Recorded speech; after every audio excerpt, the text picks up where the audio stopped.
Je vais regarder avec toi le dernier problème du devoir du dernier cours. Donc, je vais le lire, puis en même temps, je vais essayer de ressortir les informations qui sont importantes, essayer de remplir un petit peu plus le graphique, puis on va regarder c'est quoi les étapes qu'on a besoin de franchir pour être capable de résoudre ce problème-là. Donc, Mathias fait partie d'un club de cross-country. Lors d'une compétition, il doit gravir 2 montées dès le départ. Donc, les 2 montées, on les voit bien. Donc, la première est ici, puis la deuxième, elle est là. La deuxième montée est 2 fois plus inclinée que la première. Donc ça nous semble bien important. 2 fois plus inclinée que la première. Donc, l'inclinaison, autrement dit, c'est la pente. Ça veut dire que ici, la pente va être 2 fois la première. 2 fois la première pente. Okay? Si la première c'est M, la deuxième ça va être 2 fois M. Heureusement, un plateau horizontal suit chacune des montées. Donc, le plateau horizontal, c'est ce qui vient ici. Donc, c'est-à-dire qu'il n'y a pas de dénivellation. Ça veut dire qu'il va y avoir aucune variation en Y. Donc, c'est sûr que ici, ce point-là, il va avoir une coordonnée X, puis une coordonnée Y qui va rester identique.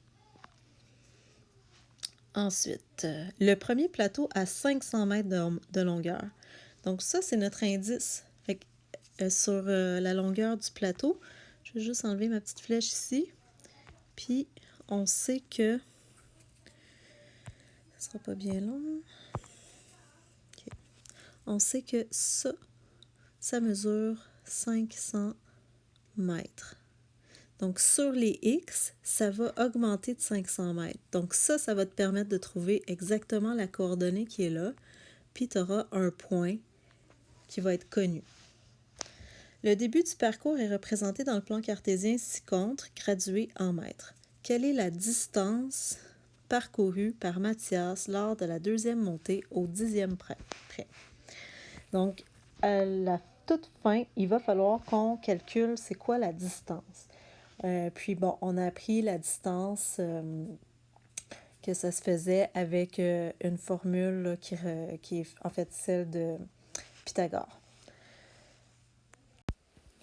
Puis pour être capable de trouver cette distance-là, tu vas aussi avoir besoin d'identifier c'est quoi qu'il y a en haut comme point. Donc ici, tu vas avoir un autre point qu'on pourrait nommer P2. Ce P2-là, bon, en X, on ne sait pas trop. Par contre, on sait qu'en Y, vu que c'est un plateau, ça ne varie pas. Donc, on sait que ce point-là va avoir 112 comme Y. Bon, maintenant, première étape, ça va être de trouver la pente de ta première droite. Okay? Donc, tu vas devoir faire la variation des Y divisée par la variation des X. Puis, n'oublie pas, cette droite-là, elle passe par le point 0, 0. Donc, tu as tes 2 coordonnées pour être capable de trouver la pente. Deuxième étape, ben, tu vas trouver la pente, la deuxième pente. Donc, trouve 2M. Ça veut dire que un coup que tu vas avoir trouvé cette première pente-là, tu auras juste à la multiplier par 2 pour être capable de trouver la deuxième. Troisième étape, tu vas être capable de trouver l'équation de la deuxième droite. C'est ça, de la deuxième droite. Donc, celle qui est associée à cette pente-là.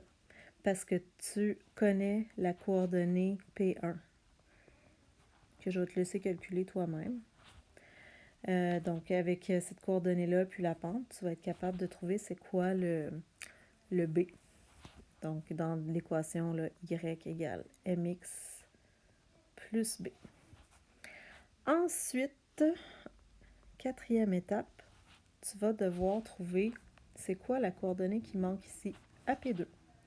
Donc là, vu que tu vas avoir déjà trouvé tout ce qu'il te faut dans cette équation-là, puis que tu vas avoir déjà ton Y, ben, il va te rester juste cette variable-là à trouver. Tu vas pouvoir résoudre pour trouver x. OK, donc résoudre pour... je ne sais pas comment dire ça, là, mais pour le x 112. OK? Et finalement, tu vas avoir ta coordonnée... tu vas avoir déjà... comment je pourrais dire ça? Tu vas avoir ta coordonnée P1, tu vas avoir ta coordonnée P2. Donc, à partir de là, tu vas être capable de calculer ta distance. Donc, j'espère que ça t'a été utile. Si jamais tu as plus de questionnements, n'hésite pas à recommuniquer avec moi.